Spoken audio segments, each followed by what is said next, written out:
Hi. I am at day one of my Live Below the Line challenge.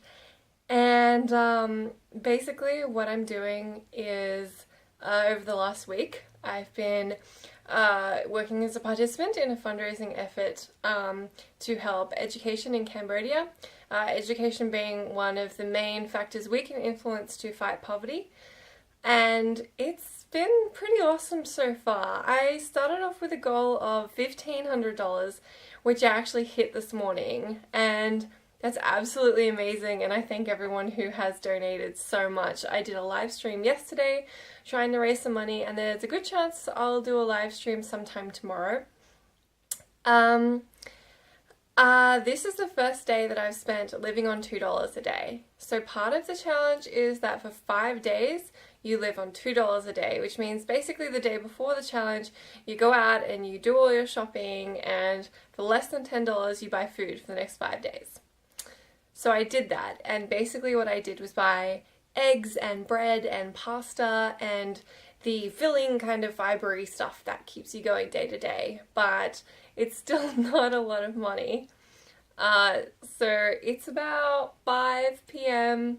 on Monday, which is the first day I've been doing it. At work, I had a chicken stock cube in hot water for soup and a couple of pieces of bread, which I turned into toast. And it was as you'd expect. The soup was okay. The bread was meh. And I just wolfed down a very small amount of pasta and some diced tomatoes and garlic, which I just threw together in a pan. There are a few things I've learned from this challenge which I'd like to share from you. One, you cannot think about brands when you're buying on a budget. It's just about what's cheap, what's on special, and what's going to fill you up. Secondly, I can't believe the price of things that I have been eating. Like, I'm so aware of price now. Like, even last week before I started this challenge, I was just sitting down having a snack on some pate, which I like to do sometimes, very occasionally. And I was just looking at this tiny little tub and becoming aware of the fact that that tub was $7. Like, pate is just an expensive thing to eat, which is why I don't do it very often. But even that is expensive. Even just like, my coworkers were going out to lunch today and spending $10 on lunch and teasing me for it. and But that's a common occurrence. I think most of us go out and spend $5, $10 on lunch. I think it's just, I'm feeling really enriched by the knowledge of paying attention to how far money can't go, but also how far money can go. Like, I feel like I've got quite a few good things for the $9 or so that I spent on groceries. But it's also really hard. I'm pretty starving right now. I just had that big meal, but I'm so hungry.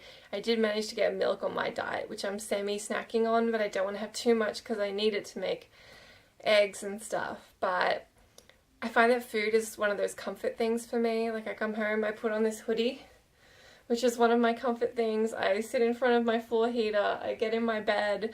This is my comfort space, and being able to come home after a long day and have something to eat, like whether it's a treat or whether it's just something nice, whether it's just some food I like, I find to be a huge privilege that I have that I didn't realize was a privilege. Also, I live at home, to just come home and have my parents occasionally be making dinner. Let's face it, most of the time. Be making dinner or ordering food, or we go out for dinner. It's not something I don't have to think about cooking every single day. And I came home and I had to cook the sauce and I had to cook the pasta. And I know that's a regular thing for a lot of people, but I think it's just humbling me. It's just making me aware of this stuff that I hadn't even considered. Just the price of everything and the effort you have to put in when you don't have that many ingredients, when you aren't able to afford flavor and spices and stuff. You just have to be like, I have pasta and I have tomatoes, or I have rice and I have frozen vegetables, and that's really the reality of it. Anyway, I'll be doing this challenge for the next 4 days and checking in with you. This is about 5 minutes. I'll try not to make them any longer than that because I don't want to bore you.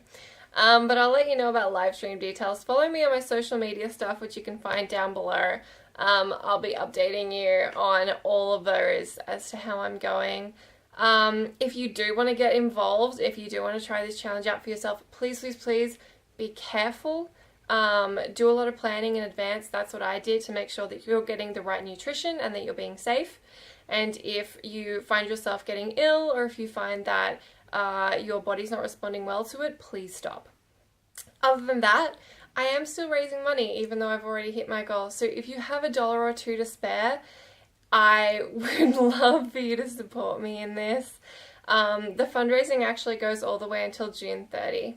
So if you want to support me during this week or during a live stream or anyway at all, or if you already have, thank you so much. Thank you for the thought. Thank you for your donation. Thank you for your attention, for watching this video.